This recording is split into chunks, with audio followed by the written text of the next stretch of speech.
On nous a menti sur la motivation.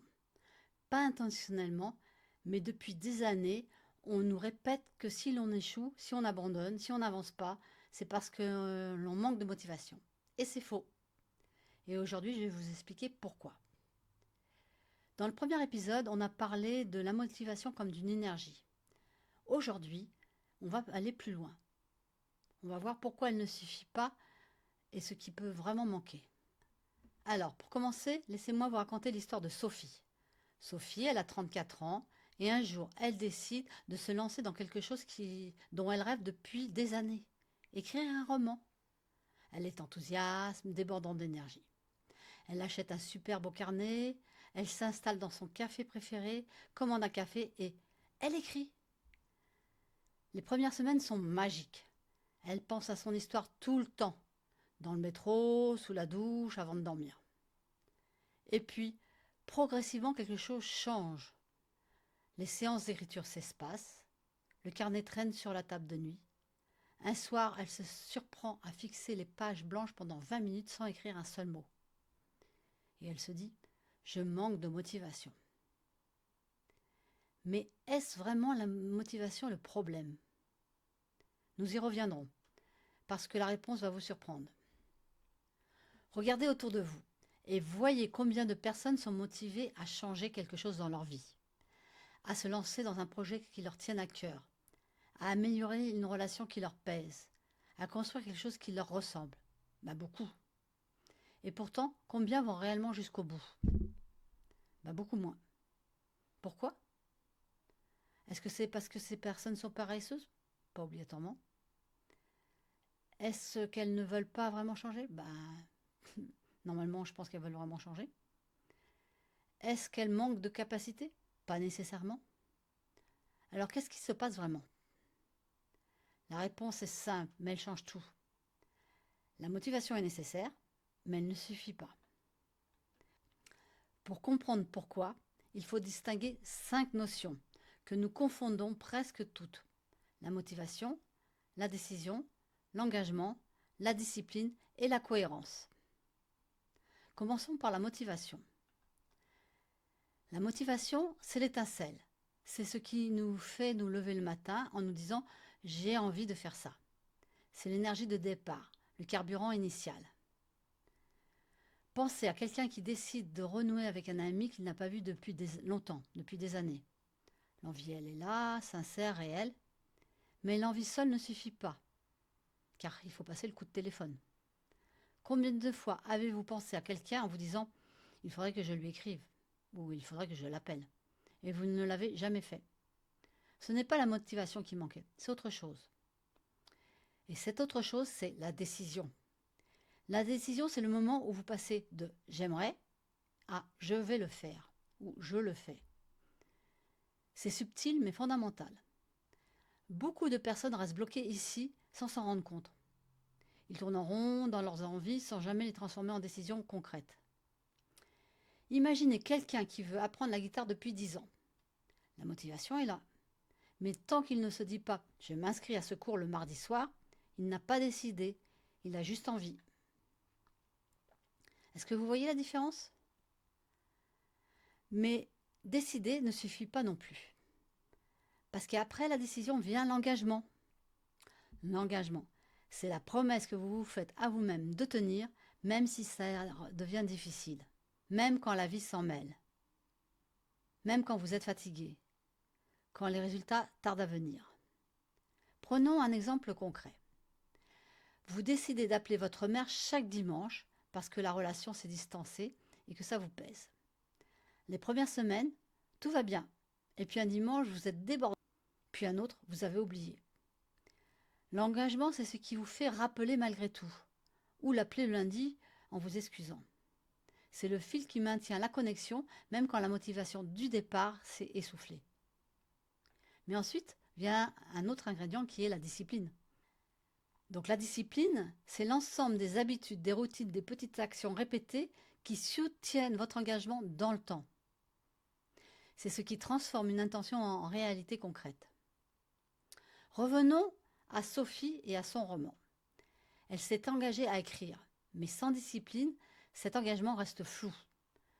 La discipline, c'est décider d'écrire 30 minutes chaque matin avant de regarder son téléphone.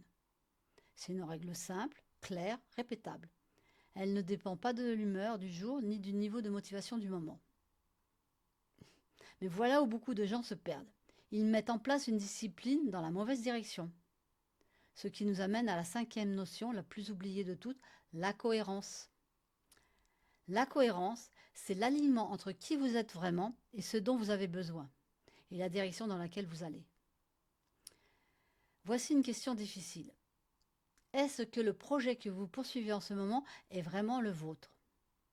Ou est-ce qu'il répond aux attentes extérieures, à une image que vous voulez donner, à une pression sociale? Parce que vous pouvez être motivé, avoir décidé, vous être engagé et être discipliné dans une direction qui ne vous ressemble pas. Et dans ce cas, quelque chose en vous résistera toujours, pas par manque de volonté, mais parce que vous n'êtes plus aligné avec vous-même. Voyons maintenant comment ces 5 notions jouent concrètement dans la vie de tous les jours. On va prendre un premier exemple, un projet personnel. Il s'agit de Marc. Marc veut créer un podcast depuis 2 ans. Il en parle à tout le monde. Il écoute des épisodes d'autres créateurs, il prend des notes, il s'inspire. La motivation est évidente. Mais 2 ans plus tard, il n'a pas enregistré un seul épisode. Où est le blocage? Pas dans la motivation, dans la décision. Marc n'a jamais dit « je lance mon premier épisode le 15 du mois prochain ». Il est resté dans le « un jour je vais le faire ». Ce « un jour » n'arrive jamais parce qu'il n'existe dans aucun calendrier. Dès qu'il pose une date, une décision réelle, tout change. Prenons un deuxième exemple. Il s'agit de Claire dans une relation. Donc Claire et son compagnon traversent une période difficile. Ils communiquent mal, les tensions s'accumulent. Claire est très motivée à améliorer les choses. Elle lit des livres sur la communication, elle écoute des podcasts sur les relations. Mais elle ne lui parle pas, pas vraiment. Pourquoi? Parce qu'elle a la motivation mais pas l'engagement. S'engager dans une conversation difficile avec quelqu'un qu'on aime, c'est prendre le risque d'un conflit, d'une douleur. Et sans engagement réel, la motivation seule ne pousse pas à franchir ce cap. On va prendre un troisième exemple. Donc on va prendre un exemple de Thomas. Donc Thomas décide de se lever tous les matins à 5 heures pour travailler sur son projet. Car il a lu que les gens qui réussissent se lèvent tôt.